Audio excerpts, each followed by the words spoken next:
এলেম অর্জন করতে হলে আমাদের এক নাম্বার যে জিনিসটা অর্জন করতে হবে সেটা হলো আগ্রহ থাকা। আমি যে কোরআন মুখস্থ করব, আমি যে আলেম হব, এই আগ্রহ উদ্দীপনা তোমার ভিতরে থাকতে হবে। চেষ্টা প্রচেষ্টা আগ্রহ থাকা লাগবে। সাপোজ মনে করো হুজুর মাদ্রাসায় নেই, বাজারে বা বাড়িতে গিয়েছে, পড়ার যে টাইম বা রুটিন, তুমি মনে করছো যে আমি এখন ফাঁকি দেব, গল্প করব, পড়বো না, হুজুর নেই, কোনো বিচার মারবে না, বকা দেবে না, কিন্তু তুমি নিজের পায়ে নিজেই কুড়ুল মারবে। কারণ তোমার ভিতরে যদি আগ্রহটা না থাকে তাহলে তোমার পড়া হবে না, ইলম অর্জন হবে না। বরং হুজুর যদি তোমাকে নাও ডাকে, তোমার গরজে তোমার আগ্রহে তুমি বলবা হুজুর আমি পড়া দেব, হুজুরের কাছে চলে আসবা, হুজুর এই পড়াটা আমি বুঝতে পারলাম না, হুজুর আমি আমুকটা শোনাবো। হ্যাঁ, এই আগ্রহ তোমার ভিতরে থাকা লাগবে।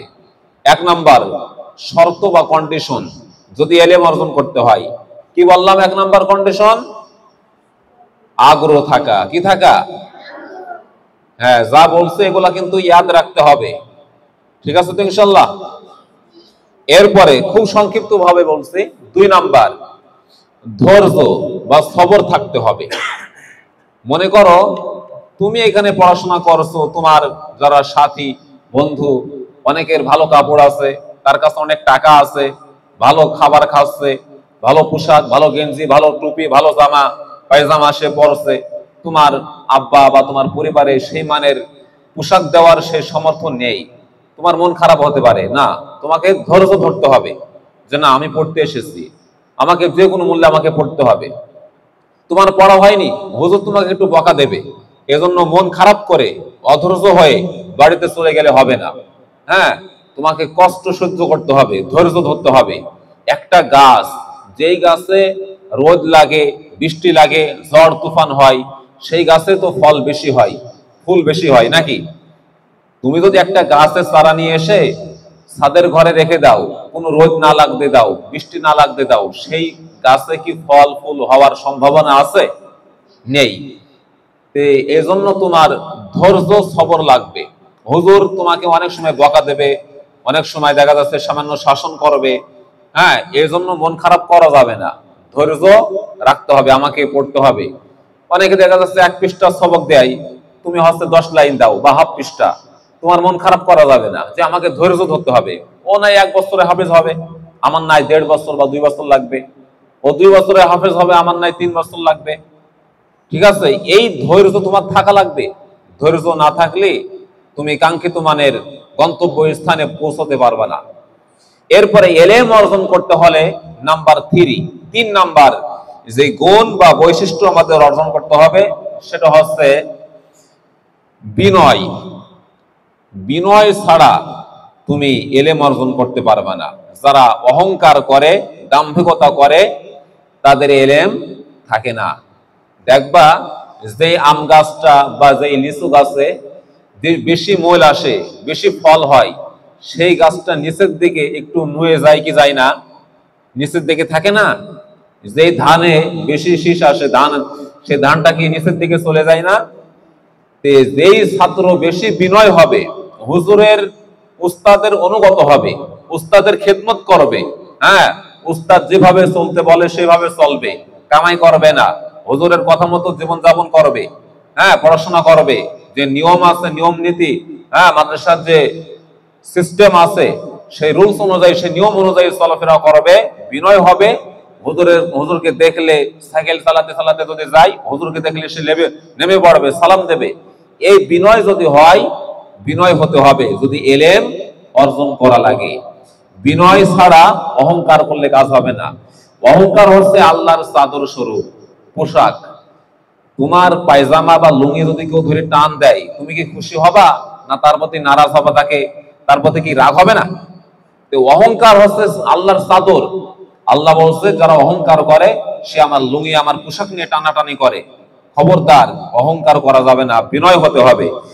এরপরে আমাদের কয়টা বললাম? 3টা। 4 নাম্বার, যদি আমাদের এলেম অর্জন করতে হয় তাহলে উস্তাদদের কাছে যেতে হবে। উস্তাদের কাছেই ইলম শিখতে হবে। বাড়িতে বসে থেকে বা শুধুমাত্র ঘরে বসে থাকলাম, মাদ্রাসায় থাকলাম, কিন্তু উস্তাদের কাছে গেলাম না, ইলম অর্জন হবে না। এই ইলম এটা হচ্ছে ওহী, ওহী মাতলু, কোরআন পঠিত একটা কিতাব, গ্রন্থ, পরশ পাথর। এই কিতাবটা আল্লাহ সুবহানাহু ওয়া তাআলা কলবে কলবে নিয়ে আসছেন, জিবরাইলের মাধ্যমে নবীজির কাছে গিয়েছে। এরপরে সাহাবী আজমাইন, তাবেঈন, তাবেঈন, উস্তাদদের, তারপরে তোমার উস্তাদের কলম থেকে, দোয়া থেকে, এই উস্তাদের কাছ থেকে এটা শিখতে হবে। সবক, ফজর আগে সবক দাও, আবার ফজর পরে 7 সবক, আবার জোহরের আগে আমুক্তা। এই যে উস্তাদের কাছে যাচ্ছ, আসরের আগে আবার সবকটা আরেকবার হুজুরের কাছ থেকে শোনাও অথবা বলে নাও। এইভাবে উস্তাদের কাছ থেকেই ইলম শিখতে হবে। মোবাইল বা কম্পিউটারের মাধ্যমে শিখলাম, বাড়ি বসে থাকলাম না, এইভাবে ইলম অর্জন হবে না। এজন্য ইলম অর্জন করতে হলে তোমাকে উস্তাদদের কাছে যেতে হবে। এরপরে 5 নাম্বার, ইলম অর্জন করার জন্য চর্চা করতে হবে। আর অনেক শিখে ফেলেছি, এই ধোঁকায় পড়া যাবে না। অনেক ছাত্র আছে যে মনে করে যে আমার তো মুখস্থ হয়ে গিয়েছে, আমার তো শিক্ষা হয়ে গিয়েছে, আর দরকার নেই। না, জন্মের পর থেকে, দোলন থেকে একবারে কবর পর্যন্ত শিক্ষার কোনো শেষ নেই। তুমি যতটুকু পারো, যেখানে পারো সেখানে তোমাকে চর্চা করতে হবে। এবং যতই তুমি জ্ঞানী হও, যত লেখাপড়া শেখো, তুমি যদি হাফেজ হয়ে যাও, এরপরে এটা ধারণা করা যাবে না যে আমি যথেষ্ট শিখে ফেলেছি, আমার আর দরকার নেই।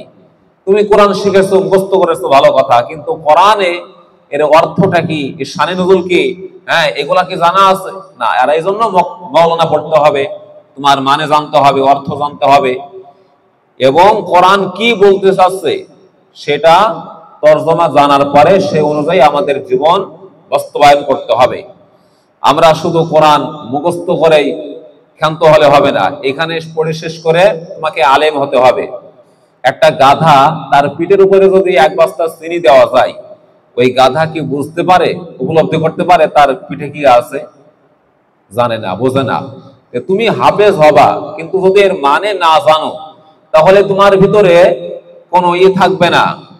তুমি কি জিনিস অর্জন করেছো, তোমার কি দাম, কি ওয়েট, মূল্যায়ন, কি সম্মান মর্যাদা, এই আসমানি গ্রন্থ, এই পরশ পাথর, এটা তোমার ভিতরে, সিনার ভিতরে নিয়ে এসো, এটা তুমি মূল্যায়ন করতে পারবে না। এজন্য আমাদের যথেষ্ট শিখে ফেলেছি, আর শিখবো না, এই ধারণা, এই শয়তানের ওয়াসওয়াসায় পড়াও যাবে না। যেখানে পারো সেখানে ইলম অর্জন করতে